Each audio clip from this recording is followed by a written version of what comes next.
La defensa del presidente Guillermo Lasso entregó los argumentos para su defensa en el juicio político que se le sigue. El abogado Edgar página ante la Comisión de Fiscalización, en el que pide que se desestime la acusación en trámite y que se informe al Pleno de la Asamblea sobre la improcedencia del juicio político. El abogado Neira argumenta que las acusaciones por peculado deben estar motivadas y que si no existen elementos que configuren el delito, no nace la responsabilidad política. A partir de las 15:30 del martes 18 de abril, la Comisión de Fiscalización y Control Político de la Asamblea Nacional iniciará la recepción de pruebas testimoniales requeridas por los legisladores Viviana Veloz, Mireya Pazmiño, Pedro Zapata y Rodrigo Fajardo, solicitantes del juicio político al presidente de la República, Guillermo Lasso Mendoza. Así se abre el calendario para la práctica de pruebas de cargo, de descargo y de oficio en el trámite de la referida interpelación, que finalizará el 26 de abril cuando se espere la comparecencia del primer mandatario en fiscalización. Como parte de la agenda de comparecencias, el organismo recibirá a las 15:30 a Luis Verde Soto, exsecretario anticorrupción, como parte de las pruebas pedidas por la legisladora Veloz. El Ministerio de Finanzas y la Procuraduría del Ecuador emprenden acciones para que no se le devuelva la pensión vitalicia al ex vicepresidente Jorge Glass, condenado por 2 casos de corrupción y quien aún no ha pagado la reparación al Estado ordenada en 2 sentencias que pesan en su contra. Hasta el viernes 28 de abril se le debería pagar la pensión vitalicia a Glass de acuerdo con el fallo del juez de Balsas que ordenó su devolución con retroactivo.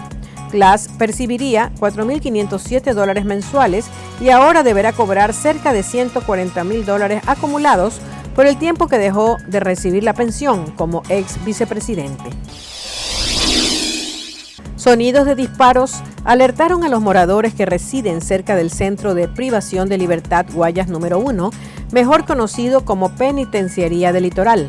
La madrugada de este martes 18 de abril, el Servicio Nacional de Atención Integral a Personas Adultas Privadas de la Libertad y Adolescentes Infractores informó que el puesto de mando unificado se mantenía activado en coordinación con la Policía Nacional y las Fuerzas Armadas. Hija de taxista que murió denunció que personas están pidiendo plata a nombre de su padre. Tras el lamentable fallecimiento de Marcillo Echeverría en Guayaquil, su familia trasladó sus restos a la provincia de Manabí. Además, desde sus redes sociales, Kiara Marcillo, su hija, hizo una denuncia pública sobre supuestas personas que estarían pidiendo dinero a raíz de la muerte del ciudadano de 74 años. Desde sus redes sociales, sus familiares y allegados dejaron un mensaje de despedida para el manabita que se convirtió en una víctima de las fuertes lluvias e inundaciones que han afectado en las últimas semanas a la costa ecuatoriana.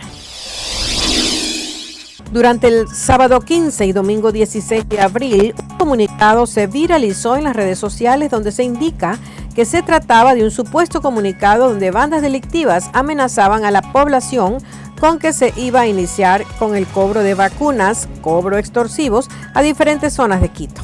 Sin embargo, las autoridades se pronunciaron y desmintieron dicho documento. La cartera de Estado pide mantener la calma ante las amenazas sin fundamento que pretenden generar pánico, miedo y zozobra en la población.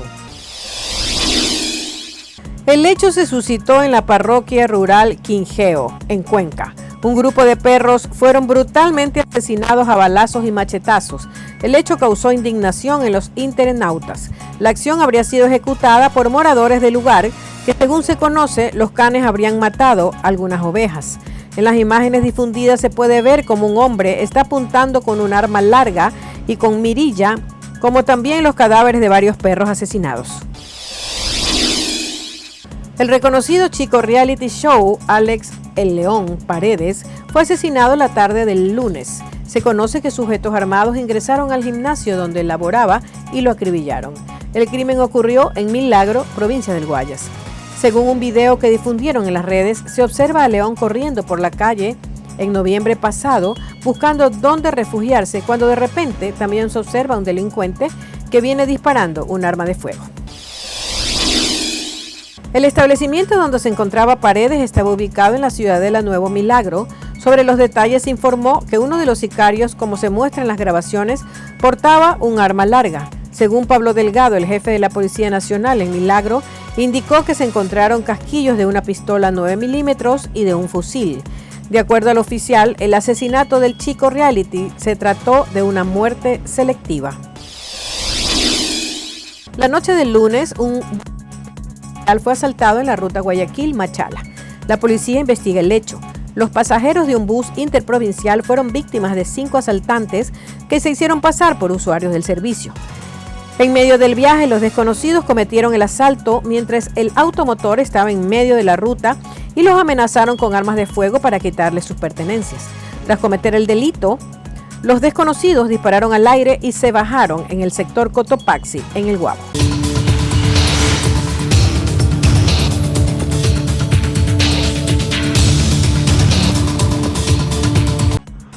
A la espera de una nueva audiencia, el miembro de la Guardia Nacional Aérea, Jax Teixeira, permanece detenido. Se enfrenta al menos a 2 cargos penales por presunta filtración de documentos clasificados del gobierno y posiblemente 15 años de cárcel. Me sorprende que alguien de ese nivel pueda tener tanto acceso. Entonces, la pregunta es, ¿cómo lo consiguió y por qué lo hizo? Y algunas personas deben ser despedidas por esto. Según expertos, mientras que algunos documentos clasificados se almacenan en programas de acceso especial, la mayor parte es accesible a miles de personas con autorizaciones de seguridad. Y la seguridad puede ser sorprendentemente laxa. Sin embargo, el Pentágono este lunes aseguró que ya se tomaron medidas. Estamos llamando a través de algunas de nuestras listas de distribución y a quien tenga acceso a cierta información. Este esfuerzo continuará. No se detendrá mañana y no se va a detener después de una semana. Será un esfuerzo a largo plazo. Al mismo tiempo, según el analista Mark Zid, no es la primera vez que fugas de documentos ocurren. Y, sin embargo, aparentemente el gobierno de Estados Unidos aún no ha hecho nada para solucionar ese problema. El problema no es la gran cantidad de personas que tienen acceso a información clasificada mientras realizan la función asignada. Es el número de personas que pueden acceder a información que no tienen necesidad de conocer. El Pentágono afirmó que las Fuerzas Armadas rutinariamente otorgan a los jóvenes una tremenda responsabilidad. Y gente como Teixeira, dice Mark Zid, firma un acuerdo secreto de confidencialidad y recibe la capacitación adecuada para saber que no se pueden difundir documentos clasificados a terceros sin autorización. Un importante opositor del Kremlin fue condenado hoy por cargos de traición y denigración del ejército ruso. 25 años de prisión deberá pagar Vladimir Kara-Murza, un destacado activista de la oposición que sobrevivió a dos veces a envenenamientos de los que él culpa al Kremlin y ha estado tras las rejas desde su arresto hace un año. En su declaración final la semana pasada, Kara-Murza, de 41 años, dijo que sigue orgulloso de enfrentarse a la dictadura del presidente ruso Vladimir Putin. ¿Ustedes se sienten que tienen miedo? Fíjese que sí. Gloria Garza es una residente de Granjeno, Texas. A pesar de tener el muro fronterizo y la tecnología de vigilancia que el Departamento de Seguridad Nacional ha instalado en la parte trasera de su casa, afirma que la comunidad no se siente tan segura. Como ahorita que viene, que cruza mucha gente, los que se van en el bus se van, pero los que se quedan atrás, mayorías criminales. Se refiere a grupos de migrantes como este, que intentan evadir a la patrulla fronteriza. Porque no venimos a hacer delincuencia, venimos a trabajar para mandarle a nuestra familia. La Fundación Frontera Electrónica es un grupo sin fines de lucro que documenta la tecnología desplegada a lo largo de la frontera sur de Estados Unidos para contrarrestar el contrabando humano y de narcóticos.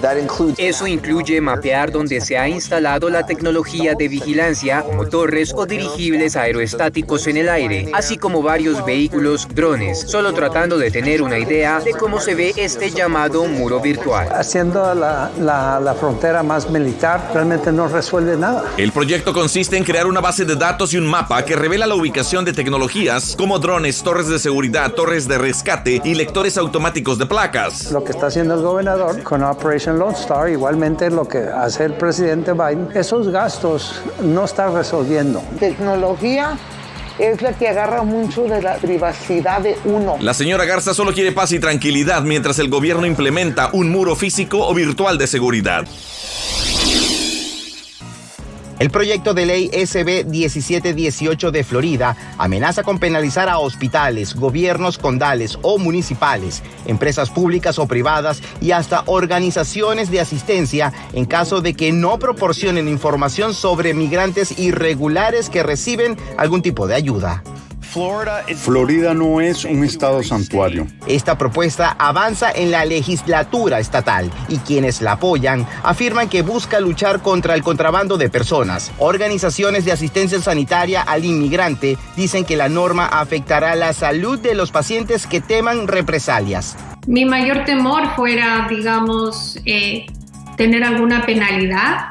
Si no pregunto al paciente sobre estas cosas que conllevan a lo que la ley está pidiendo, tener un lapso de eso causa mucha preocupación para el médico. Por otra parte, organizaciones religiosas conservadoras reconocen fallas en el Sistema Nacional de Migración, pero cuestionan el proyecto de Florida y estiman que se puede modificar. Donde vos no podés ni mirar a un inmigrante, no podés ni tocarlo, no podés ni llamarlo por teléfono, porque van a estar sobre ti y peligramos para ir a la cárcel. Estos líderes religiosos del sur de Florida destacan que no van a dejar de trabajar por inmigrantes en situación de desamparo.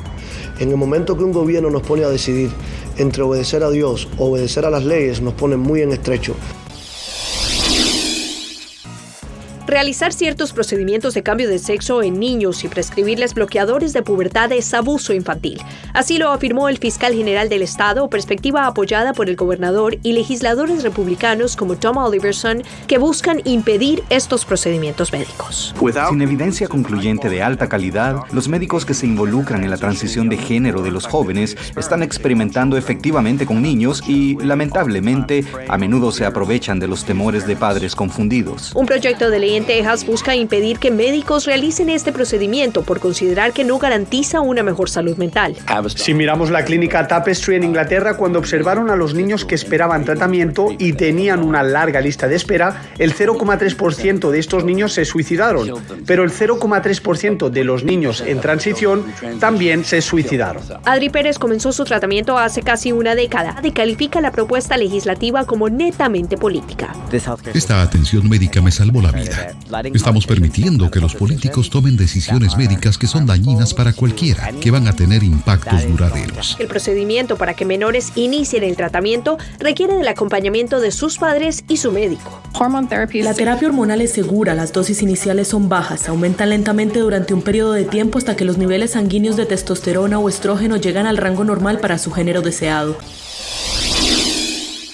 4 personas murieron y 28 más resultaron heridas por un tiroteo durante una fiesta de cumpleaños en Dadeville, Alabama.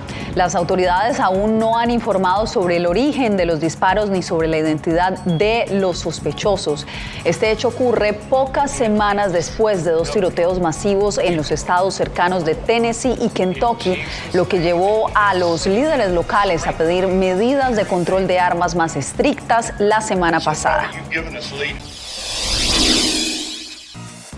El presidente de Colombia, Gustavo Petro, inició un recorrido por 3 ciudades de Estados Unidos y comenzó en Nueva York, en la sede de las Naciones Unidas, para participar en el 22º Foro para las Cuestiones de los Pueblos Indígenas, Salud Humana y del Planeta, con un enfoque basado en los derechos humanos. En su discurso, Petro hizo un llamado para frenar la dependencia de los combustibles fósiles. La crisis integral de la humanidad, esa crisis climática no se soluciona sino dejando de extraer el petróleo, el carbón y el gas. En el marco del foro, algunas comunidades indígenas aprovecharon la presencia del presidente Gustavo Petro para tramitar sus reclamos. Venimos acá a alzar nuestra voz por el cumplimiento de derechos y vulneración del presidente de nuestro país. La gira del presidente Petro por Estados Unidos también incluye un conversatorio sobre los desafíos del cambio climático en San Francisco y el jueves estará en Washington, D.C., en la Casa Blanca. La Voz de América le preguntó por los temas que priorizará en la reunión con el presidente Biden.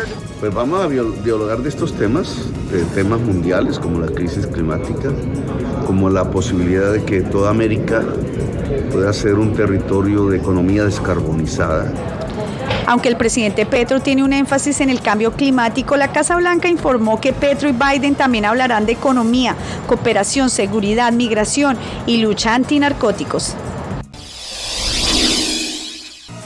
El impacto de no inscribir en el registro civil los nacimientos y defunciones crea barreras en América Latina, entre ellas el acceso a educación y salud. Es un derecho fundamental, un derecho humano, el derecho a la personalidad jurídica que queda plasmado en los textos de registro civil de nacimiento o registro civil de defunción. La organización no gubernamental Wider Strategies, con sede en Nueva York, creó un programa para abordar los nacimientos y muertes no registrados. Que todas las personas cuenten, tanto que se puedan certificar y se puedan registrar.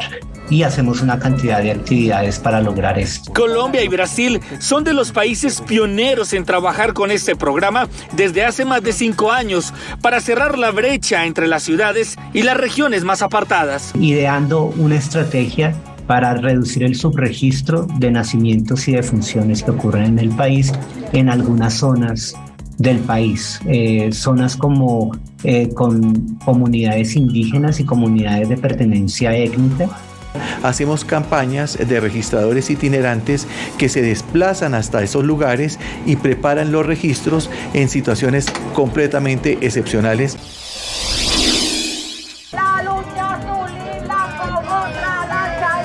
Cada cruz de madera que cargan estos manifestantes simboliza a cada uno de los 350 nicaragüenses que murieron en el año 2018 durante el estallido social.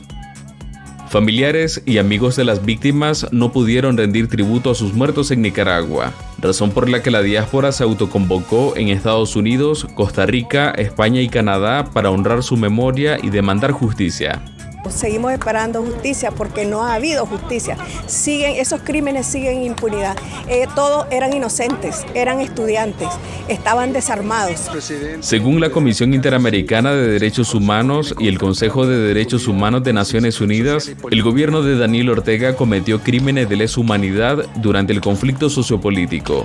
Nosotros nos estamos solidarizando principalmente con las madres de Abril, porque seguimos apoyándolas en su búsqueda de justicia. El obispo Silvio Báez, desde su exilio en Estados Unidos, se sumó a las demandas de los familiares de las víctimas.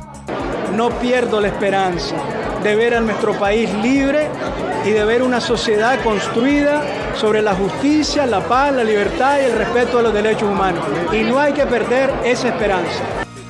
El dignatario nicaragüense ha negado que su administración cometió crímenes de lesa humanidad y se ha declarado víctima de un intento de golpe de Estado. La inflación sigue siendo uno de los mayores problemas para los venezolanos, porque los bajos salarios que devengan en bolívares impiden a la mayoría adquirir los productos de primera necesidad.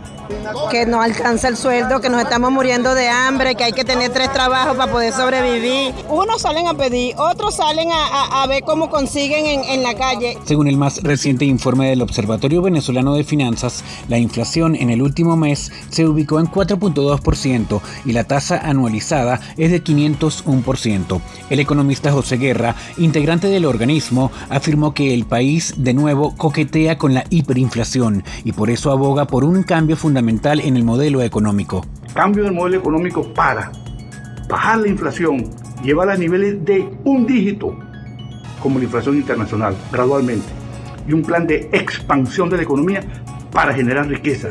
La vicepresidenta de Venezuela, Delcy Rodríguez, durante su intervención en la recién realizada cumbre antiinflacionaria impulsada por México, expresó que diseñan políticas para disminuirla.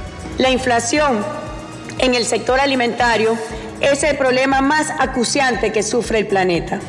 Hoy, los precios de los alimentos están en el segundo pico más alto desde 1960. El Fondo Monetario Internacional estima, según su más reciente reporte, que la economía venezolana crecerá un 5% este año, con una inflación anual de 400%, lo cual mantiene al país caribeño con el mayor aumento de precios del continente, seguido por Argentina.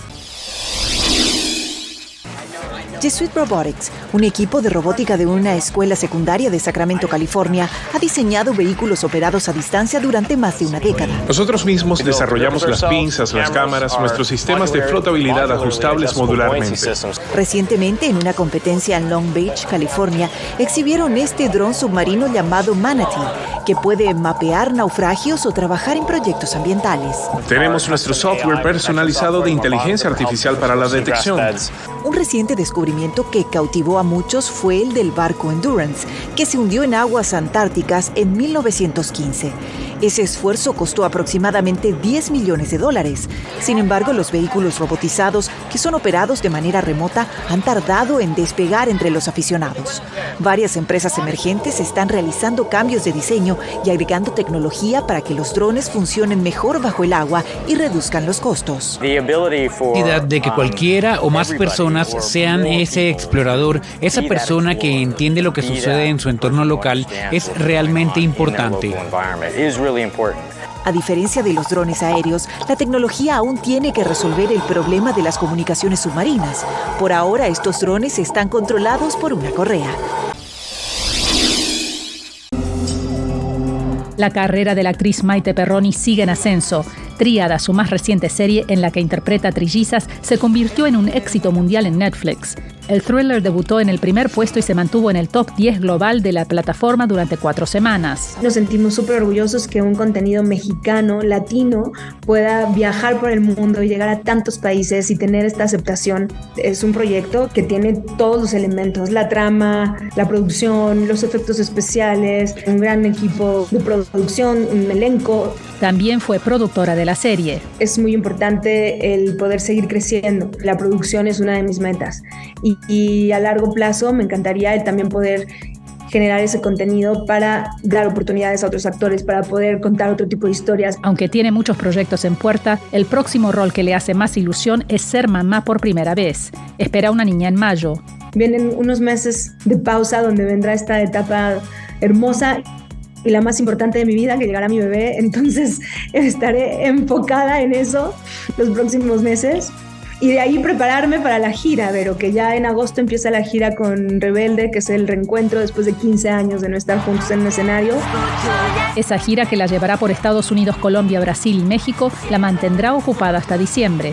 El día de hoy sigo teniendo muchos sueños y muchas ganas de seguir cumpliendo otras metas y otros objetivos, pero creo que me puedo sentir afortunada y puedo detenerme un poco a voltear atrás y decir, ha valido la pena el esfuerzo, el trabajo, la búsqueda, el rechazo, la dedicación y las oportunidades que se me han dado.